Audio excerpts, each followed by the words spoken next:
And welcome back to another episode of Philadelphia Eagles Talk with Geoff and Matt. Is today we will be previewing the huge matchup. This has got to be kind of like a build-up that really started last year. Everyone kind of thought that both of these teams were on a trajectory to play each other in the NFC or for the NFC Championship, but the Washington Commanders upset Detroit, and we never got to see the Eagles versus the Lions. So that happens this weekend on Sunday night. So the big stage is set in Philadelphia for the Eagles Lions to finally lock horns here. And this is going to be a vital game, clearly, to see who potentially will have the number one seed. Right now, the Eagles have the edge with a 7-2 record coming into the game, and the Lions are 6-3. So, lots to talk about this one. There's a lot of injuries. Fortunately for the Eagles, mostly all of them are on the Lions side. But Matt, opening thoughts on what is going to be a huge game for Sunday Night Football coming up. Yeah. So everyone's looking forward to Sunday night. I mean, I was all ramped up for last week's game on the Monday night against the Packers, and now I'm like, there's another one right here. It feels like we're watching a Super Bowl every weekend with this team. We'll get a little bit of a break next week when we play the Commanders next. But here's the thing with the Lions. They're clearly one of the top teams in the NFC. And their wide receivers and their offensive weapons, and Jared Goff is just having another amazing season. But much like the Vikings of years past, when the Vikings have had real good teams, traditionally the Eagles have outstanding success against these Detroit Lions teams, whether it's the Snowball game where LaShawn McCoy is running 200-something yards and you're freezing your toes off, or the playoff games when we defeated them like 36-10 or 15. Like I remember years ago when Eric Kramer was the Detroit Lions running back or quarterback, and we kind of blew them out in their own stadium. Like we just generally tend to have good. I think they put 50 points on them in that game. It was like right? 50 something. Yeah, they and killed I them. remember who was in quarterback at the time. It could have been Rodney Pete. I don't even know. But there's of like good success. Like we seem to be able to handle these Detroit Lions. So we'll see what happens this time. I think injuries, we'll get to that, but they're good. The injury factor going to play a huge game. We are way healthier than they are, and that hopefully will lead to some success. But another just awesome game, right? And it's like, this is why you have to win the games you're supposed to win, because on the games that could go either way, you got to be able to absorb a loss here and there and still be in playoff contention. So win or lose, just like last week, like this is going to be a fun game to watch.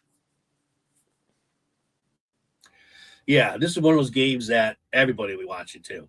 Again, like I said, this is kind of who everyone thought. When I say everyone, just the media, just NFL fans in general, we're all talking. This is going to come down to Eagles Lions for the NFC Championship this year. Again, just didn't happen. Credit to the Commanders, knocked them off, but here we are. Lions are really good again. They've had some kind of blips. So did the Eagles. They just had one more loss than the Eagles going into this game, but they're firing all cylinders here in recent weeks and seem to have gotten things together. I know they had they did lose to Minnesota, which was kind of surprised us all, but so they've had some dips, but so have the Eagles. So I mean, the Eagles lost to the Giants. I mean, can you have a bigger dip than that?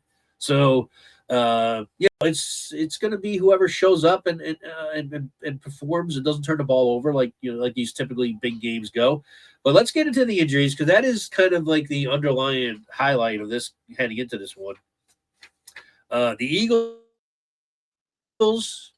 good news on their part.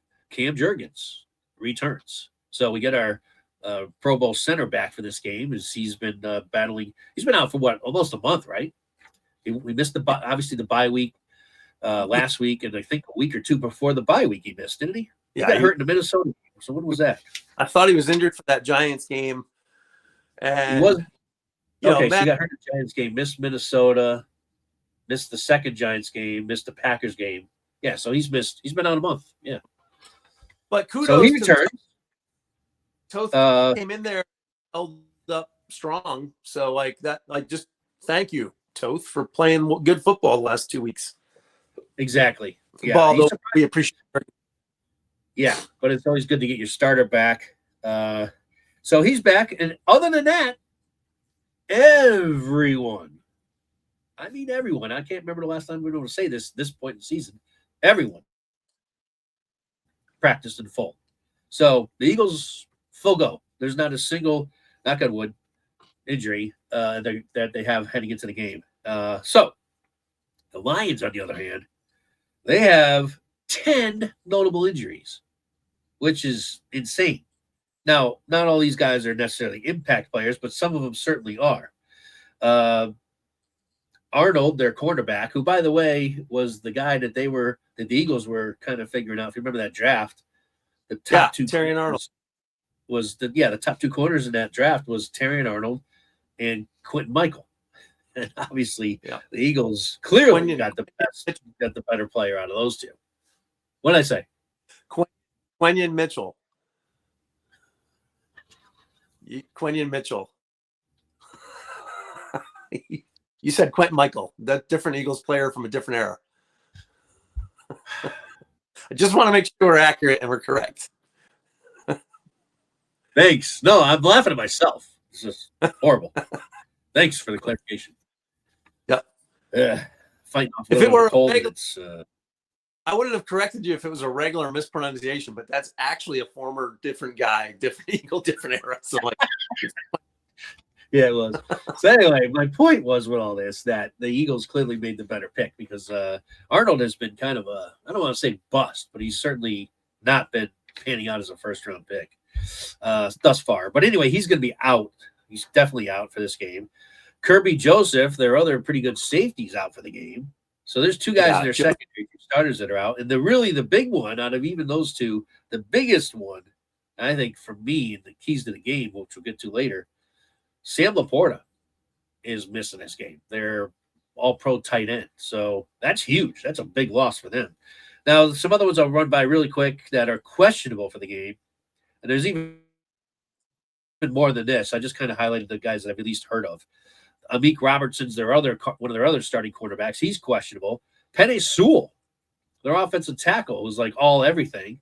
A lot of people think he's the best offensive tackle in the league. He's questionable. I think they think he's going to play, but he's questionable. Their other offensive tackles also questionable. Taylor Decker. So they have two of their offensive starting tackles that are both questionable heading into this game. So at the minimal, they're going to be playing less than 100%. So keep that in mind. Their defensive end, Josh Paschal, I don't know if he's a starter or like kind of a rotational guy. He's out for the game. And DJ Reed, who's another kind of a named guy, another cornerback, he's questionable as well. So, and there's a couple other guys, like I said. So, yeah, I mean, injury and health-wise, Eagles heading into this game in a much better situation than the Lions. So, Matt, any thoughts on that expansive injury list and my mispronunciation of?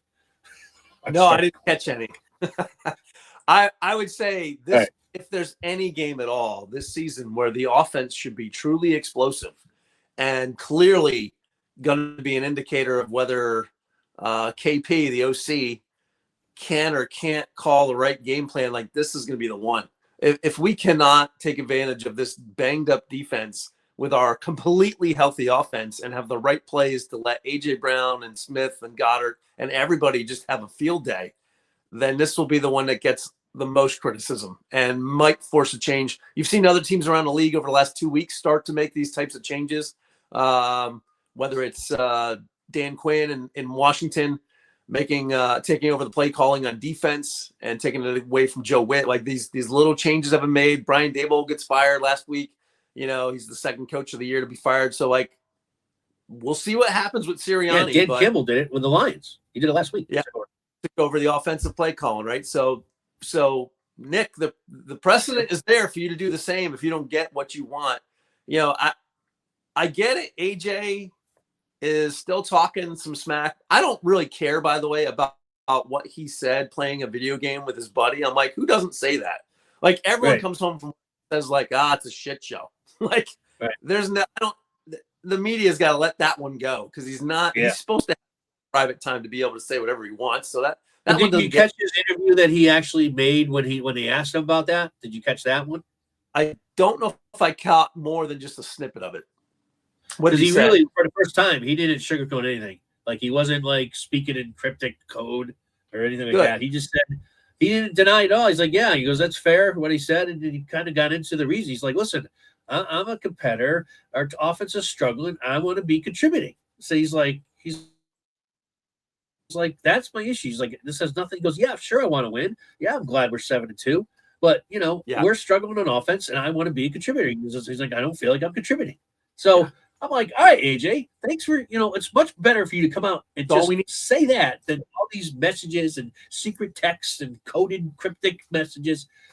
Then we can all understand that, because all of us as fans are frustrated too with this offense, and we think you should be getting the ball more. So, if you haven't seen that interview, I thought it was his best one to date, and that's really what he should be doing versus going out there and doing social media posts and texts and stuff. Anyway, I didn't want to, I just wanted to kind of piggyback off what you're saying. But yeah, I mean, get the ball to AJ more for sure. And in this game, like, that's my goal for the offense would be, just like we were talking 3 or 4 weeks ago, they've really only put the one game together where the offense was on. And I can't remember who that was against. Maybe the Vikings, where we were able to just score and get everybody involved. But this game plan, if we get to 3rd and 15 and we penalized ourselves and we put ourselves back there, I'm like, do not hand this ball off. Like, I would rather see the risky play, 3rd and 15, hit AJ on an 8-yard slant and just let him try to bust the play, and don't be afraid of throwing an interception. If you do, okay, because usually we take off after that. Like, throw the pick, get out of the way. Right. And then, and our defense has been playing well too. It's not like we have a horrible defense where we've given an interception, it's automatically going to be 6 points on the other side. We got a good defense that can back them up. So yeah, I mean, to your point, I mean, Hurts has got to just let it fly sometimes. Let it fly. I trust you enough that you're still going to complete most of your passes, and you have such a low interception percentage throughout your career that, okay, if we throw 1 or 2, I'm still okay with that if it unlocks everything else and gets you out of this kind of funk. But I thought he opened up last week's game against the Packers on fire. Like, he was getting the ball out really well. And even though the points weren't there, they would have been there if they didn't have the key fumble early. And we already talked about that, but just that's the Jalen Hurts I want to see. Come out and start throwing. I would throw 3 or 4 consecutive pass plays on this one. Like you were saying a couple of weeks ago, like, open up with the pass, and then Barkley will shut it down in the second half. Like, do that. Please do that. Yeah. Especially, it's interesting because I think in different times we may have a different strategy than that against a team like the Lions, who can also score a ton of points. We probably more or less have a strategy of, well, you know what, run Barkley, keep their offense off the field, have these long drives. And yeah, that would still be great if they could do that, but they haven't been able to do that all season. So to think they're going to do that suddenly this week, probably not going to happen. So that strategy, even though it would be probably another good one to have for this team, knowing that they have struggled executing and establishing the run all year, really, except for that one game. I think it was the Vikings, maybe, that Barkley had over 100 yards, whatever. It didn't kind of, who was it that? No, it was the Giants. It was the Giants game where he started off the game with that 60-yard touchdown. So anyway, normally we'd probably say that, let's establish the run, long methodical drives, keep the offense of Detroit off the. But I don't think that's possible the way they're playing this year. But I think we got to score more than 10 points. We know that. I think Detroit, they have Hutchinson, who's a stud for sure. They're going to have to contain him. I'm looking forward to that matchup because I can't remember the last time.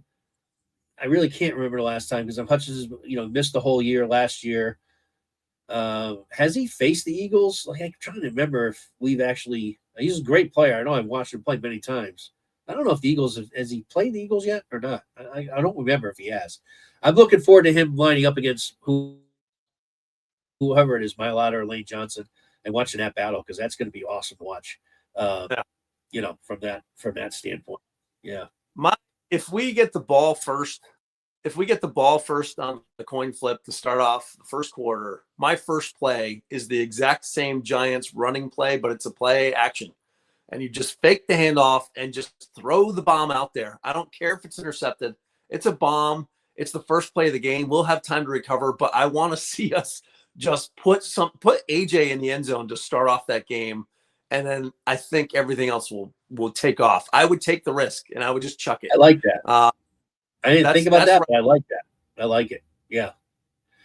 Yeah, and if nothing else, even if it's incomplete or overthrown or whatever, it's telling the Lions, "Hey, man, we're here. We're ready to do anything against your defense today. We'll go deep. We'll take our shots," because they haven't done that much this year at all. So already their game plan for the game, they're like, "Oh my, what the hell? We didn't plan for that type of play," Or they complete it, and there you go, off to the races.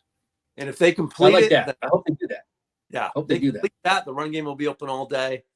And then they'll be able to do anything they want. So that's where I would go with that first play. Yeah. Before I forget, because I always do it to the end of the show, make sure you like and subscribe, comment, let us know your thoughts on the game.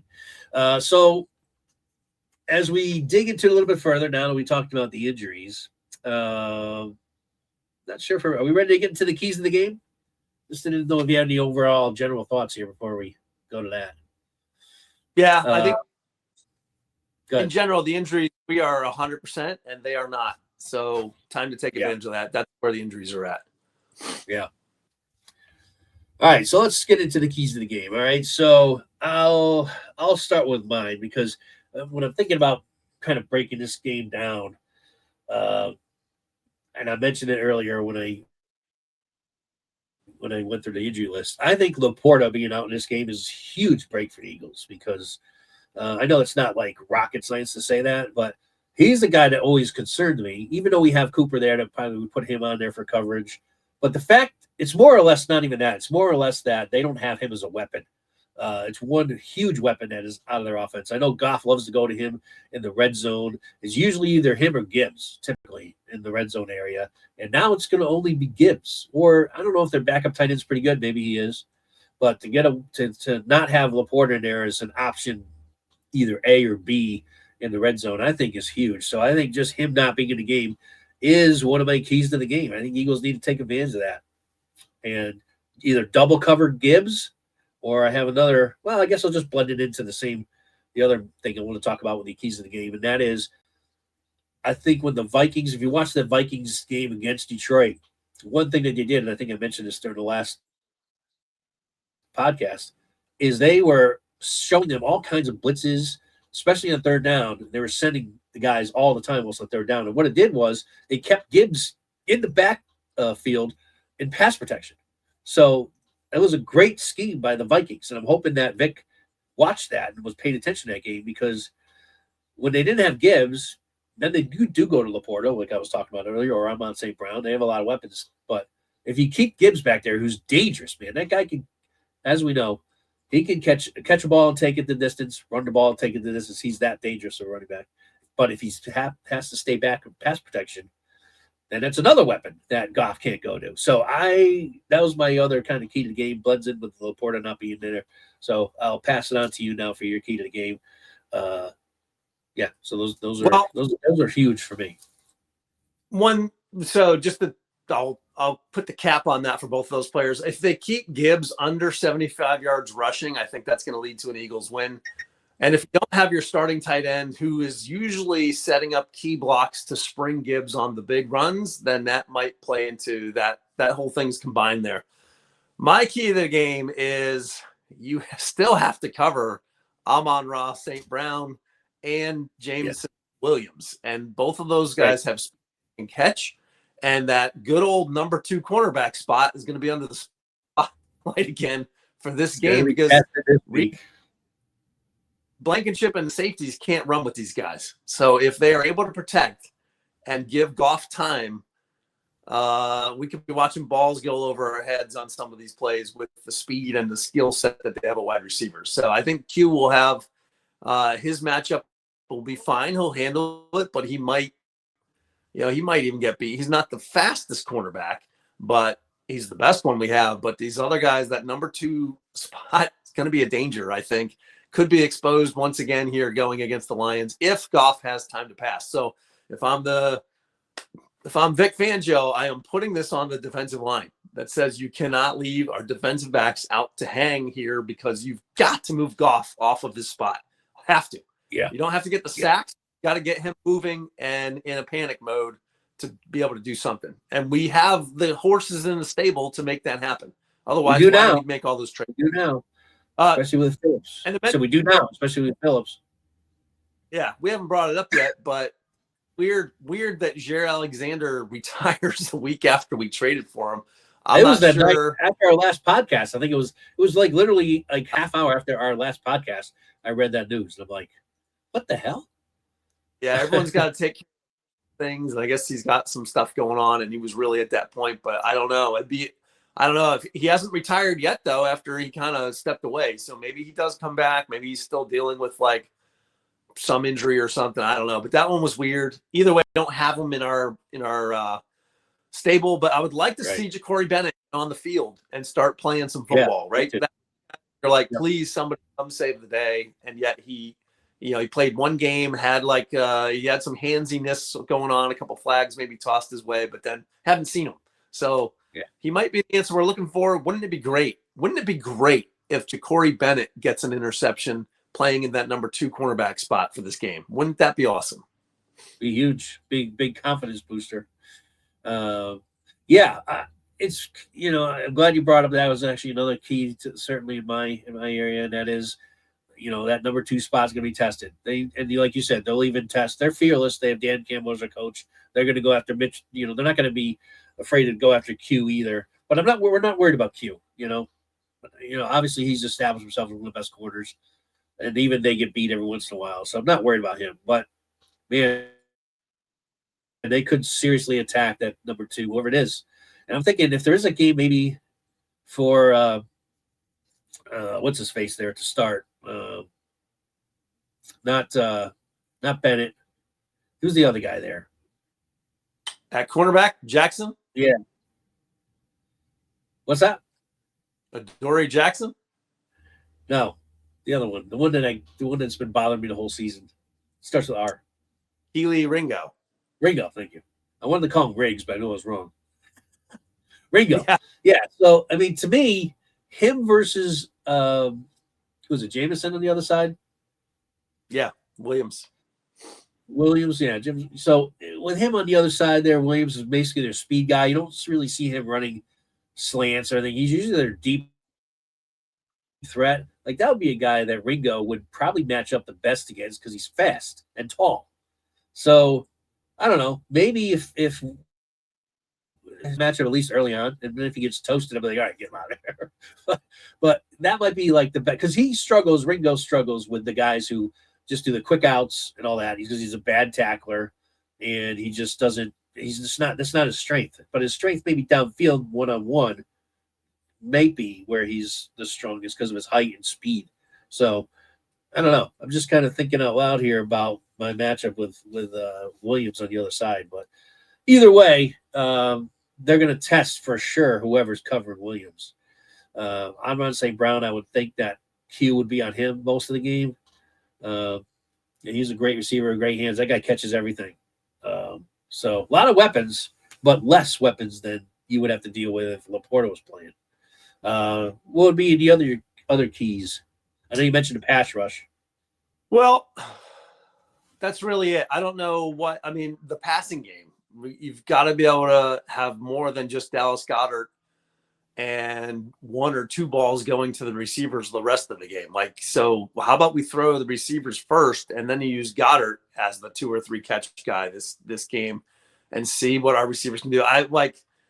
If there's ever a game to take total advantage of the cornerbacks that are out there on the other side of the field, it's this game. So like, I want to see Brown and Smitty active all day. Like all day, I want to see them just dominate. I want to see 7 or 8 catches for AJ. I want to see 5 to 7 catches for Smitty and just keep working the passing game. I wouldn't even care if they took a loss because they were going to use this game to just figure it out, but figure it out now. Like figure it out now. We don't want to go every week talking about AJ not getting the ball again. Like solve that this week. I don't even care if it was a major loss because we couldn't get our rhythm. Like do it until we get where. Well, the other factor is, the other factor, kind of what you're saying, as I'm thinking, listen to you, talk about, getting the passing game going. Think about how if they have that first drive and Brown is a big part of it. Keep in mind this game is in Philly. The crowd would be jumping on their freaking seats if Brown's having a big start to the game, So it'd be huge. It could be a momentum type of drive where the Detroit is like, man, get hit with an early Mike Tyson right, and we'll see how they can recover from that. I don't know. Just kind of thinking. I was listening to you. I was like, yeah, man, the crowd would be going nuts, and AJ gets the crowd into it too. So yeah. It's Either Sunday way. night football, prime time game. Yeah, it's time. Eagle fans will be in the the start still at 9:00 in the morning tailgating, so they're going to be ready. Half of them are going to be debriefed before the game starts at 8:00 at night. So I want to see. Yeah, this is going to be a huge game. I mean, Detroit is always a team that, from afar, I'm always like, man, they're freaking good. They have a good coach. They've had good coaches in the past. They're an offensive team that's fun to watch with Gibbs, who's just a lightning rod at running back. Geoff is just your perfect quarterback where he's accurate, gets the ball downfield.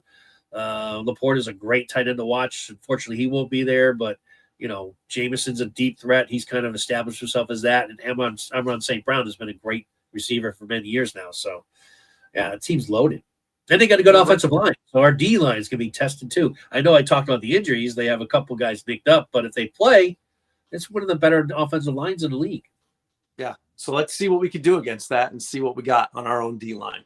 Jalen Carter's got to up big. He's got to have one of those all-pro games this weekend. Yeah. Yeah. So I don't think I have any more keys to the game. The rest is just, the normal stuff that happens in a football game. All right. Well, let's get into predictions. We'll wrap it up because we're heading into this show's pacing along fine. We're heading into the 30-minute mark here in a few minutes. So we'll I don't think I had any other keys to the game really myself. Turnovers, of course, always key. Kind of goes without saying. So, all right. Well, let's one thing I wanted to say is that when we go to our preseason prediction schedule, or preseason predictions, you had the Eagles winning this game. I had the Eagles losing this game. So we'll see if that remains the same. We'll put that over there. All right. So you want to go first? Give us your prediction. Yeah, I'm going to win. Go ahead. And I think it's going to take about 34 points to do it. I'm not sure how that score going high scoring. Scoring 34, but I think we're going to get 34. And 34. I think if we have the ball that much, Detroit doesn't. So they'll have somewhere around, let's go a 10-point victory. I'll go 34-24.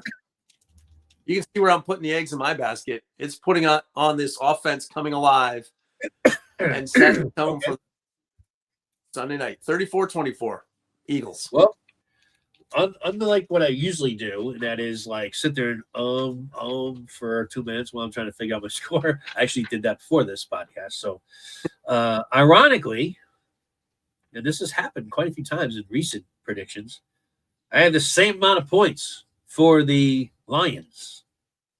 24. This is a game, before I give you what I have for the Eagles, this is a game where I think if Laporta was playing, this is how much I think a key difference is. I think I would have stuck to my original prediction that the Eagles would lose a close one. I think the loss of Laporta not playing in this game and the fact that their offensive tackles are banged up heading into it, whether they're questionable, whether they even if they play, they're not 100%. I'm factoring those and these injuries into this equation, which you should do that. So it's not crazy to even say that, but I'm just saying I think the situation where the Eagles are healthy and Detroit's not, and the fact that the Eagles are at home where it's very tough to beat the Eagles, I'm going to stick with the Eagles winning this game. But it'll be close. I have edging out a 27-24 win, so one less touchdown than you, but otherwise, very close, tight game. Could come down to a late field goal, Yep. So that's I'm going to switch my pick and pick the Eagles to win this one. For my preseason prediction. So Matt and I both have the Eagles winning. What are your thoughts? Comment. Let us know what you think about the game heading in, and like and subscribe and all that kind of fun stuff. And then Matt and I will be back probably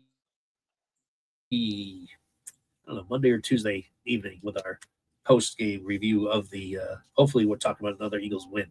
This would be a huge win. And Matt, I wanted to just correct you because you mentioned that you thought that they played the Commanders next. They play the Cowboys next in Dallas. Oh, really? Okay. Well, perfect timing. Offense cranking up, man, because we want to score 6 Cowboys. Let's go. You want to change your final score now? No, nails and coffin is what I want for next week. So yeah, let's go. Let's get it fixed. I mean, even more so, everything I just said about making sure this offense gets going tonight. I don't care how many mistakes they make. Get it going. I don't care if it's the last drive of the game where they're like AJ Smitty, AJ Goddard, AJ Smitty.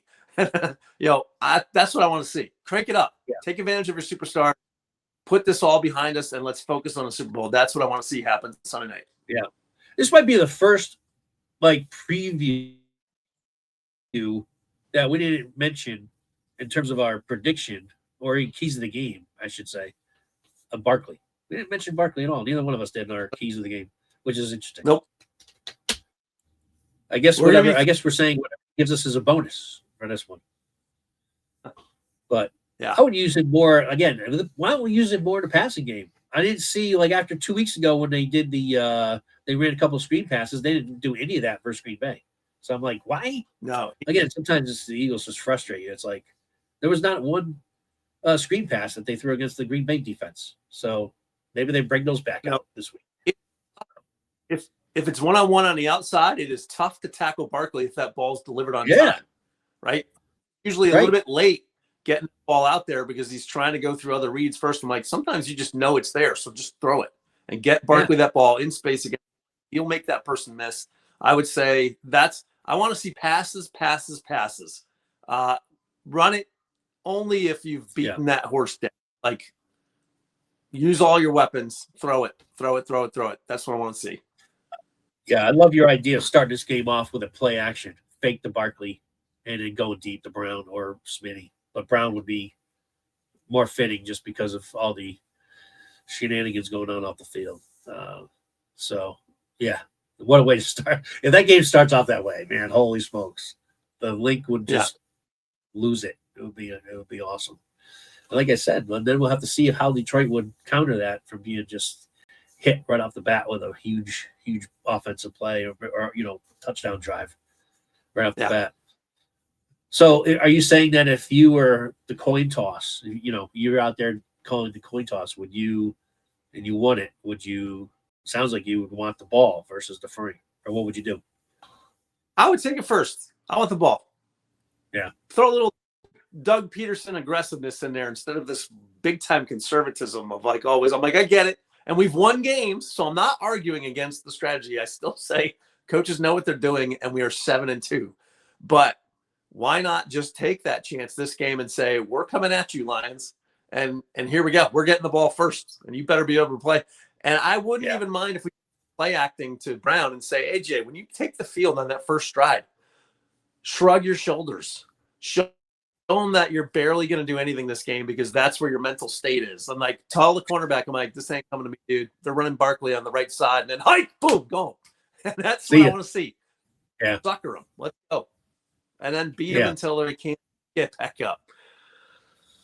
Let's go. Yeah, it should be a fun game. This is this is the one that I think a lot of us circled on our schedule when it came out. Like Eagles, Lions. I think it's the only reason why we didn't go for this game, I think, when we were trying to get tickets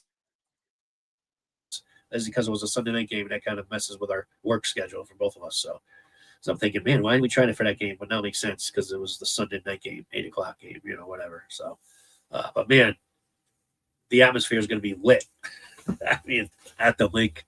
I tell you what, the other thing is I don't know if you've watched or seen a lot of any Lions, Lions fans, social media type posts or, their fan pages or whatnot. I kind of glanced, I got into a couple of them this week. I didn't respond to anything. I was just kind of looking what their thoughts of the game. They're super confident. We're going to kick their ass. They are the Eagles are going to be an easy win.